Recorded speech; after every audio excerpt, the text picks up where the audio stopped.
आज इसको बकरा बनाते हैं, परेशान करते हैं। अरे हाँ यार, कई दिनों से किसके मजे नहीं लिए। चलो मिलकर उसका काम और बढ़ाते हैं।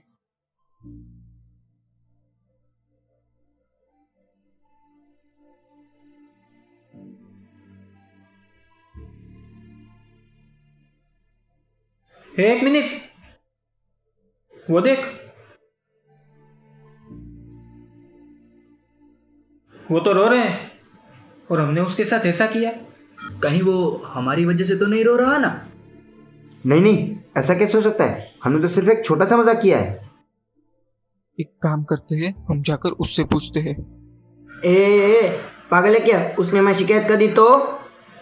हाँ तो देख लेंगे, पर अब उसे ऐसे रोते हुए तो नहीं छोड़ सकते ना। चलो मेरे साथ।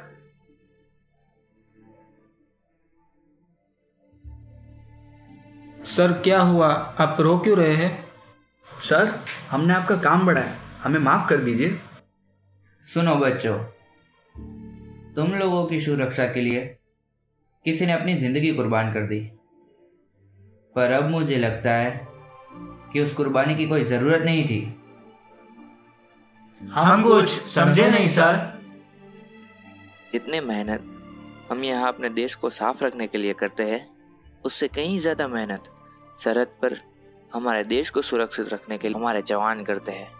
हम दोनों भाइयों ने ही बचपन में ये तय किया था कि हम बड़े होकर देश के लिए कुछ करेंगे, पर मैं बचपन से ही पढ़ाई में काफ़ी कमज़ोर था, इसीलिए मेरे हिस्से में देश को साफ रखने की जिम्मेदारी आई।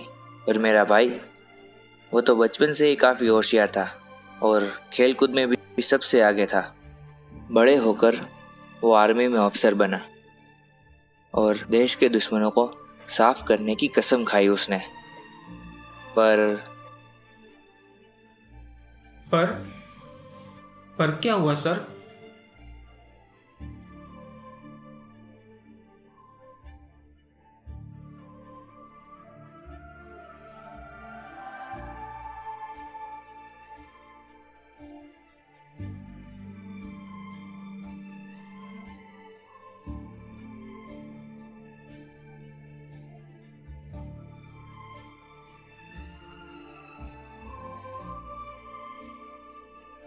अभी 10 दिन पहले सरहद पर दुश्मनों से लड़ते हुए मेरे भाई को 3 गोलियां लगी और उसे तुरंत अस्पताल में भर्ती करना पड़ा।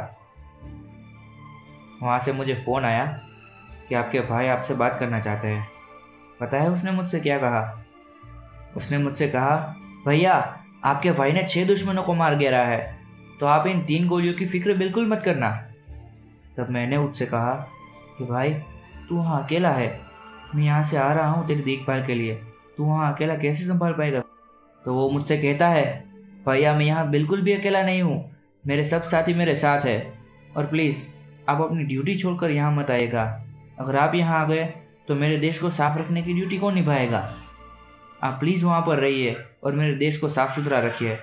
हम यहाँ अपने देश की सुरक्षा के लिए अपनी जान पर भी खेल जाएंगे।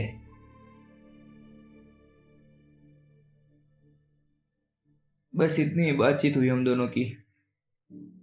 अगर मुझे पता होता कि ये हम दोनों की आखिरी बात है तो मैं कभी फ़ोन नहीं रखता। उस दिन से मैंने ठान लिया कि कोई भी इतना भी कचरा चाहे क्यों ना फैलाए, मैं अपने देश को साफ सुथरा रखूंगा। ये मेरी नेशनल ड्यूटी है और इसे मैं अपनी पूरी ईमानदारी से निभाऊंगा।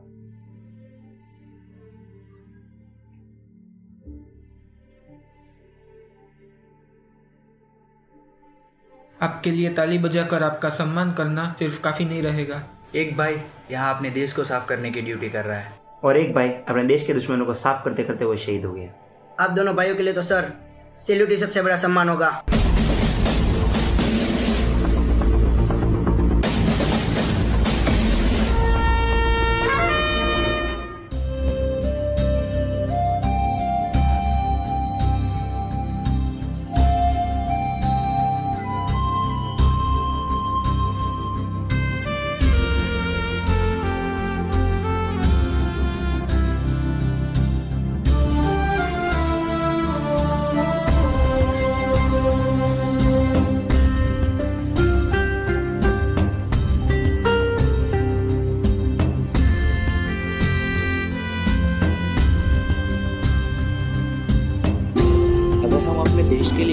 करना चाहे तो उसके लिए ज़रूरी नहीं है कि हमें बॉर्डर पर जाकर ही करना होगा। बॉर्डर पर हमारे सोल्जर्स जितनी मेहनत हमारे देश को सुरक्षित रखने के लिए कर रहे हैं, उतनी ही मेहनत हमारे सफाई कर्मचारी हमारे देश को साफ रखने के लिए कर रहे हैं। हमें बस इतना करना है कि हमारे देश को जितना हो सके उतना साफ रखना है। ये हमारी नेशनल ड्यूटी है। मैं आशा करता हूँ कि आप सब अपनी नेशनल ड्यूटी पूरी ईमानदारी से निभाएंगे।